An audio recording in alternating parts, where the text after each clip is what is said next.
बिस्मिल्लाहिर्रहमानिर्रहीम, अस्सलाम वालेकुम। मैं ज़की अब्बास हूं।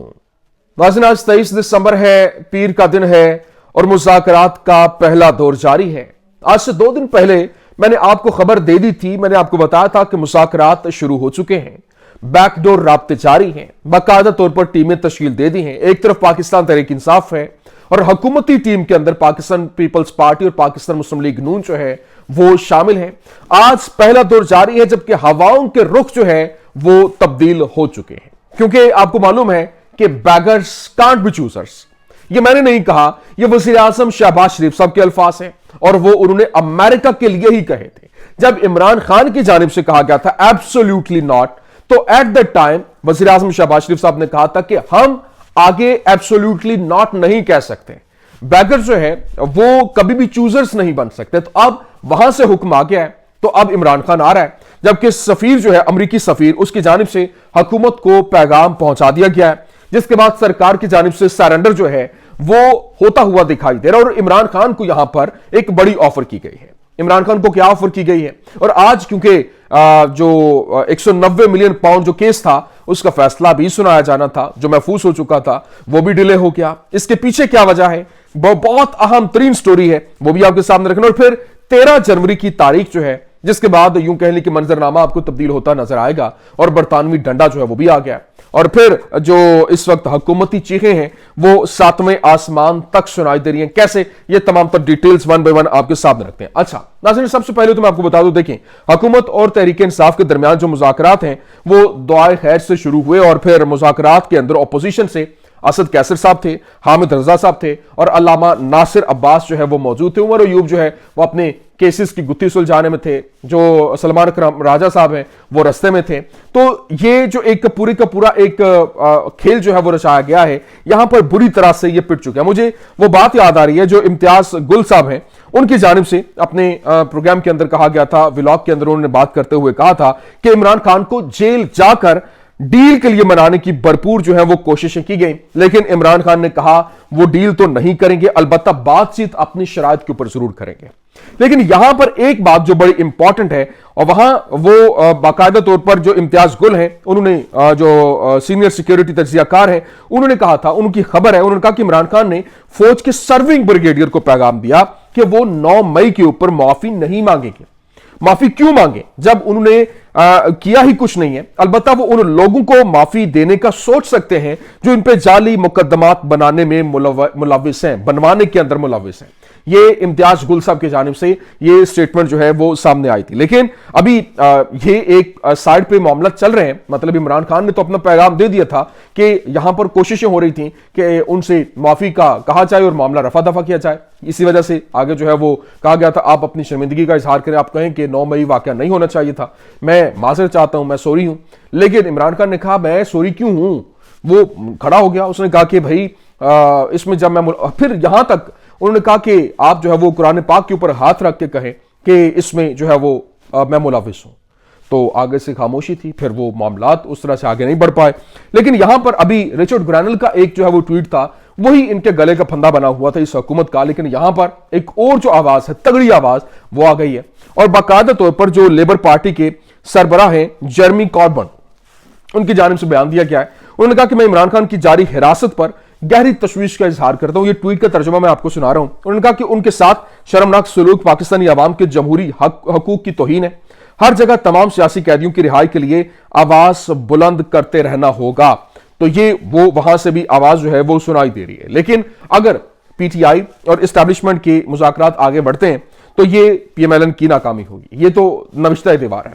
तो इसीलिए जब भी मामलात आगे बढ़ने लगते हैं तो पीएमएलएन के वज़रा जो हैं ऐसे बयानात देते हैं जिससे पीटीआई और इस्टेब्लिशमेंट के अंदर ज्यादा दूरियां जो है वो पैदा हो जाती हैं। लेकिन हुकूमत वक्त हर तरह का जुल्म सितम ढाने के बाद अब ट्रंप के दफ्तर संभालने से पहले पहले इमरान खान से एनआरओ लेना चाहती है। और मुस्तनद जराए का यह दावा है कि भाईजान जो beggars can't be choosers, beggars are not choosers, वो जो कहते थे, कुछ हमदर्दों की कोशिशें जारी हैं, उनकी कुछ हमदर्दों के कि किसी तरीके से बीच बचाव हो जाए, बच बचाव हो जाए। लेकिन ये मामलत अभी वो दिखाई नहीं दे रहे। अब जनाब वाला इमरान खान जो है उसके लिए कोशिशें तो ये भरपूर तरीके से कर रहे हैं, लेकिन मुज़ाकरात के जरिए कोई बहुत बड़ा ब्रेक थ्रू नहीं होगा। ये पंजाबी में कहते हैं कि गोंगलुआ तुम मट्टी चाड़ना, تو یہ بیسیکلی وہ گیم ہو رہی ہے. ایک طرف یہ بھی نہیں ہوگا کہ عمران خان جو ہے وہ ایسے امریکہ سے حکم آیا تو یہاں سے جناب عمران خان رہا, ایسا کچھ نہیں ہونے والا. یہ گریجول پروسیس ہے. عمران خان کی جانب سے بڑا زبردست قسم کا یہاں پر ایک پلان ترتیب دیا گیا. عمران خان نے جو ڈیمانڈ کی 2 مطالبے عمران خان نے رکھے, ایک تو اس نے جوڈیشل کمیشن بنانے کا کہا, دوسرا جو اس نے جو سیاسی جو قیدی ہیں 26 نومبر کے حوالے سے جوڈیشل کمیشن بنانا, اور جو سیاسی قیدیوں کی رہائی کا جو مطالبہ ہے وہ کیا گیا. تو یہ 2 بیسیکلی مطالبات ہیں. عمران خان کو بھی پتا ہے کہ اس طرح سے کوئی نہیں ہوتا کہ وہاں سے کوئی آئے گا اور کہے گا کہ انہوں رہا کر دو تو یہ رہا کر دیں گے, ایسا کچھ نہیں ہوگا. وہ ایک گریجول پروسیس جو ہے وہ ہوگا, 1 2 3 مقدمات ہٹتے چلے جائیں گے اور بادل چھٹتے چلے جائیں گے. عمران خان جو ہے وہ چاہے بنی گالا یا پھر جو کہہ لیں کہ کے پی کے ہاؤس جو ہے وہاں کسی جگہ بھی, وہ ایک پورے کے پورے پروسیس کے تھرو ہی جائیں گے. لیکن یہاں ابھی جو خبریں سامنے آ رہی ہیں کہ عمران خان کی وجہ سے جو انٹرنیشنل پریشر ہے اور اندرونی معاملات خراب ہیں اور حکومت کی ساکھ کا سوال ہے, جبکہ پاکستان کی تاریخ کی سب سے بدترین حکومت ہے. مذاکرات اسی وجہ سے ہو رہے ہیں, یہ خان کی ایک جیت ہے. اور محسن نقوی نے یہ پیغام دیا تھا کہ سول نافرمانی نہیں کریں, ہم مذاکرات کے لیے تیار ہیں. اور پھر خان کی سزا فی الحال جو ہے وہ مؤخر کی جا رہی ہے, اس کو بارگین کے لیے رکھا جا رہا ہے اور یوں کہہ لیں کہ دھمکی کے طور پر رکھا جا رہا ہے. بلکہ اب ان کو یہ بھی سمجھ نہیں آ رہی کہ خان کو تو پرواہ ہی نہیں ہے, چاہے اس کو 7 سال کی قید کی سزا سنا دیں, 14 سال کی قید کی سزا سنا دیں. جو خان کو آفر کی گئی, ابھی یہ ایک طرف جو طارق صاحب ہیں, وہ جناب والا جو ترجمان ہے پاکستان مسلم لیگ نون کے, وہ پروگرام میں آتے ہیں. انہوں نے کہا تھا جب بھی مذاکراتی دور شروع ہوا, انہوں نے کہا کہ مذاکرات کے اندر عمران خان کی سزاؤں کے حوالے سے, عمران خان کی رہائی کے حوالے سے کوئی بات نہیں ہوگی. لیکن دوسری جانب جو اس وقت رانا ثناء اللہ صاحب ہیں, انہوں نے یہ بڑا 2 ٹوک انداز میں ایک انڈیکیٹر دے دیا. آج جو فیصلہ سنایا جانا تھا وہ فیصلہ نہیں سنایا گیا.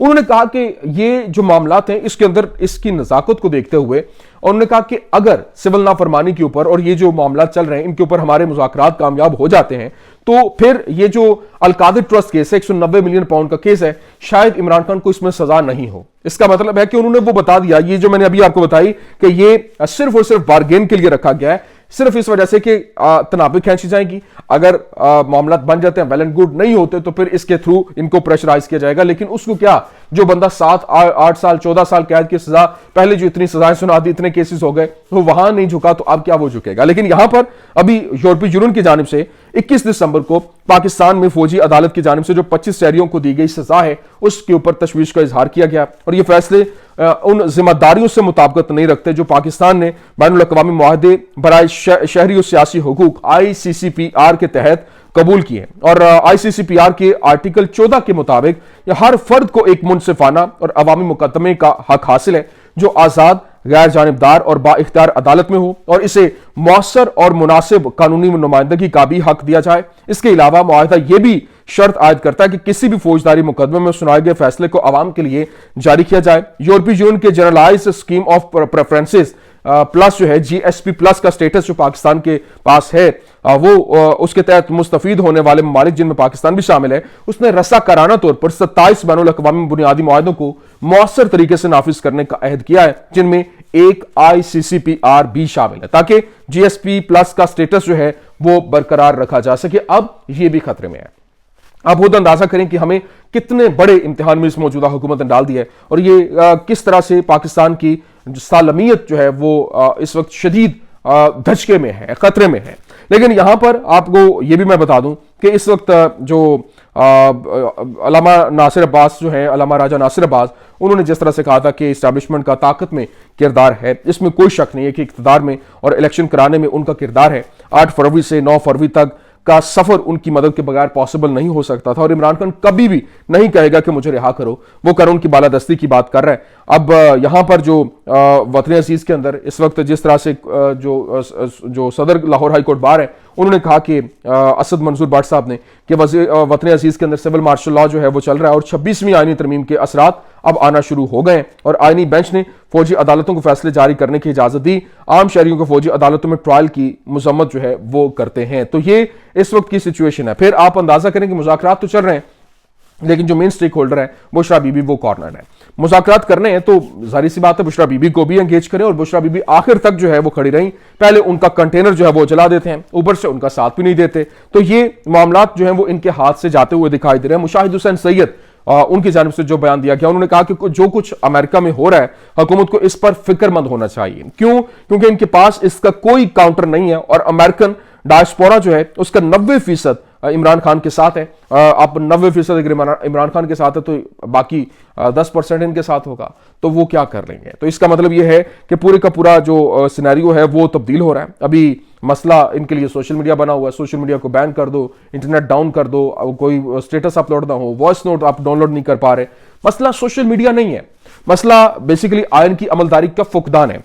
और हुकूमत के साथ जो पीटीआई के कुछ लोग भी सोशल मीडिया के ऊपर जिम्मेदारी डाल रहे हैं, लेकिन क्या जमानतों के बाद बार बार जो गिरफ्तारियां हैं, मोनिस इलाही की वालिदा से जो कागजात नामजदगी सोशल मीडिया ने छीने थे, ये सवाल है। और ये आईना है, अपने मामलात बेहतर करें तो यकीनी तौर पर जो इनका अक्स है वो भी इनको अच्छा ही नजर आएगा। ये इस वक्त की कुछ अहम तरीन अपडेट्स थी, मैंने कहा मैं आपके सामने रख दूं। उम्मीद करते हैं वीडियो आपको पसंद आई होगी। पसंद आने की सूरत में लाइक कीजिए, शेयर कीजिए और हमारे चैनल को सब्सक्राइब करना मत भूलिएगा। शुक्रिया।